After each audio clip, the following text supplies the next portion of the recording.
વાલ્મીકી ઋષિ, જેમણે પ્રભુ રામચંદ્રના જીવન ચરિત્રને આલેખતા આદિ કાવ્ય રામાયણની રચના કરી છે. એમનું નામ તો સૌએ સાંભળ્યું છે, પરંતુ આ મહાકાવ્ય સંસ્કૃતમાં હોવાને કારણે સામાન્ય જનસાધારણ સમાજને સમજવું શક્ય નહોતું, સહેલું નહોતું. એને લીધે સંસ્કૃત રામાયણનું અનેક ભારતીય ભાષાઓમાં ભાષાંતર કરાયું અને કવિઓએ પોતપોતાની શૈલીમાં ભાષામાં રામકથાને કાવ્યબદ્ધ કર્યું અને કથા કહી. સંત તુલસીદાસે કહેલી રામકથા તુલસી રામાયણ તરીકે પ્રસિદ્ધ છે. તુલસીદાસે એનું નામકરણ કર્યું રામચરિત માનસ. તુલસીદાસ ગોસ્વામી તરીકે પ્રખ્યાત થયા. ગો એટલે ઇન્દ્રિયા અને એના પર નિયંત્રણ કરનાર, સર્વ માયા મોહ પર જીત મેળવી સંન્યાસી પ્રમાણે જીવન જીવનાર એટલે ગોસ્વામી. તુલસીદાસનો જન્મ 15મા શતકના અંતમાં થયેલો અને 17મી સદીના આરંભ સુધી જીવનકાળ વિસ્તાર થયેલો.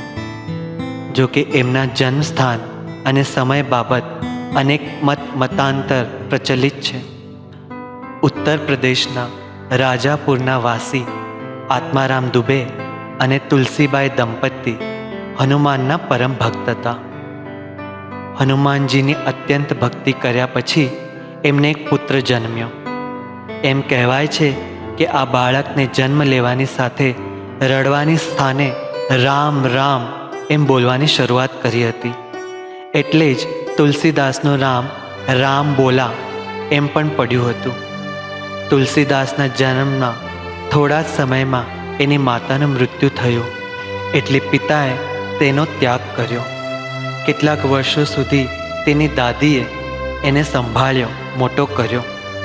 દાદીના મૃત્યુ પછી ગામના લોકોએ જ તેને સંભાળ લીધી. હનુમાનના મંદિરના પ્રસાદ પર જ તે મોટો થયો. એટલે જ તે કહે છે, મંદિર જ મારું ઘર અને ઈશ્વર તે મારા માતા પિતા.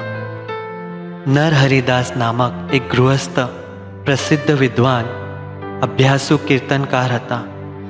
રાજાપુરના હનુમાન મંદિરમાં મુક્કામ દરમિયાન તેમણે રામાયણ પર અનેક પ્રવચનો આપ્યા.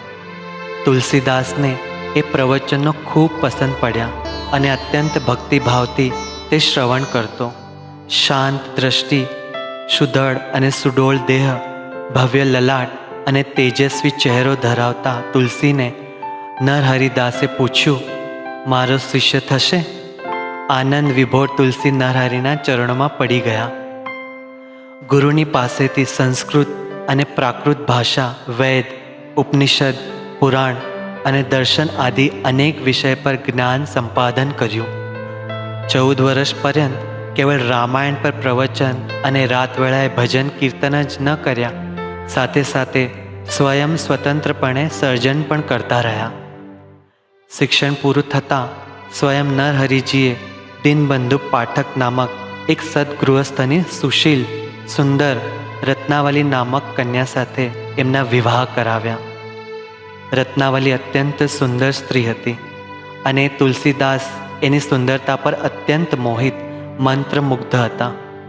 એકવાર એમની પત્ની પિયર ગઈ હતી. તુલસીદાસ એમના વિરહમાં વ્યાકુળ હતા. એની યાદમાં તડપતા તુલસીદાસ વિરહના સહેવાતા રાતભર તે મધરાતે જતા રહ્યા. મુસળધાર વરસાદની પરવા ન કરતા ભીંજાતા ભીંજાતા એને મળવા નીકળી પડ્યા. માર્ગમાં આવતી નદીના ધસમસતા પૂરમાં કૂદીને તરતા તરતા સામે પાર પહોંચ્યા. અંતે ગમે તેમ એ પત્નીને પિયર પહોંચ્યા. એને આ અવસ્થામાં આવેલ જોઈ રત્નાવલીને આઘાતને ધક્કો લાગ્યો. પોતાના શુદ્ર શરીર માટે પતિએ કરેલી આવી દોડદાડ એને ગમી નહીં. એણે કહ્યું, અસ્થિ ચર્મના મારા આ દેહ સાથે આ તે કેવી પ્રીતિ! જો કરી હોત રામ સાથે આવી રીતિ, તો ન રહી હોત ભવની ભીતિ. મારા આ હાડ માંસના દેહ પર છે કેમ આટલી પ્રીતિ! જો આવો પ્રેમ રામ પર કર્યો હોત તો ભવસાગર તરી ગયા હોત, જન્મ મરણનો ભય ટળી ગયો હોત. અને રત્નાવલીના આ શબ્દોએ એમની આંખ ઉઘાડી દીધી અને એમણે નિર્ણય કરતાં કહ્યું, આજ પછી હું પ્રભુ રામચંદ્રને કદી વિસરીશ નહીં. આજથી પ્રભુ રામચંદ્ર જ મારા સર્વસ્વ. આ નિર્ણય લીધો અને એ દિવસથી તે તુલસીદાસ કહેવાયા. સંસ્કૃતના એ પંડિત હોવા છતાં તેમના કાવ્ય, ઉપદેશ, સંદેશ તેમણે લોકભાષામાં જ કર્યા. તુલસીદાસ પહેલાં અયોધ્યા અને એ પછી કાશીમાં ગયા. કાશીમાં નિવાસ દરમિયાન જાનકી મંગલ અને પાર્વતી મંગલ નામક 2 પુસ્તક લખેલા. અયોધ્યામાં એકાંત નિવાસમાં એમણે રામચરિત માનસની રચના કરી. પોતાના આચરણ દ્વારા પ્રભુ રામચંદ્ર એક આદર્શ પુરુષનું ચરિત્ર અત્યંત ભાવિકપણે સાકાર કરેલ છે. એક આદર્શ રાજા, નેતા તરીકેનું રામનું તો આદર્શ નારી તરીકે સીતાનું નિરૂપણ એમાં થયેલું જોવા મળે છે. એટલું જ નહીં, લક્ષ્મણ, હનુમાન, ભરત, વિભીષણ, જટાયુ, સુગ્રીવ આ સર્વે પણ આદર્શ બંધુ છે. સેવક, ભક્ત એવી અનેક ભૂમિકાના રૂપમાં અજરા અમર આદર્શ રૂપે મૂર્તિમંત થયેલા છે. તુલસીદાસનું રામચરિત માનસ સત્ય અને પવિત્રતાના સુંદર આદર્શોનો આવિષ્કાર અને પ્રસાર કરે છે. જે સમયે લોક ઘોર નિરાશથી ગ્રસ્ત હતા, અંધકારમાં અટવાયેલા હતા, ત્યારે રામચરિત માનસે સંસ્કૃતનો પ્રકાશ રેલાવનાર દીપસ્તંભનું કામ કરેલું. એની ગરજ સારી પૂર્ણ કાશી ક્ષેત્રની પ્રજ્વલિત કરેલ છે. તુલસીદાસની વિદ્વત ત્યાંના વાસીઓ વખાણી, એમની પ્રતિષ્ઠાને પહેચાની. ગોસ્વામી તુલસીદાસને માન સન્માન પ્રદાન કરતા. જનતા તેમને વાલ્મીકીના અવતાર માનવા લાગ્યા. હજારો લોકોને ભક્તિની મહત્તા સમજાણી અને તેઓ પ્રભુ રામચંદ્રના ઉપાસક સાધક બન્યા. કેટલાક દુષ્ટજનોએ રામચરિત માનસની નિંદા કરવાનો પ્રયત્ન કર્યો, પણ તેનાથી તો તેમને અધિક ગૌરવ પ્રાપ્ત થયું. ગુણી ગુણમ વેત્તિ ન નિર્ગુણઃ. ગુણવાન વ્યક્તિને જ ગુણોની પરખ હોય છે. જેની પાસે કોઈ ગુણ નથી હોતા તે પરખ કરી શકતા નથી. તુલસીદાસે સર્વ તીર્થક્ષેત્રોની યાત્રા કરી હતી.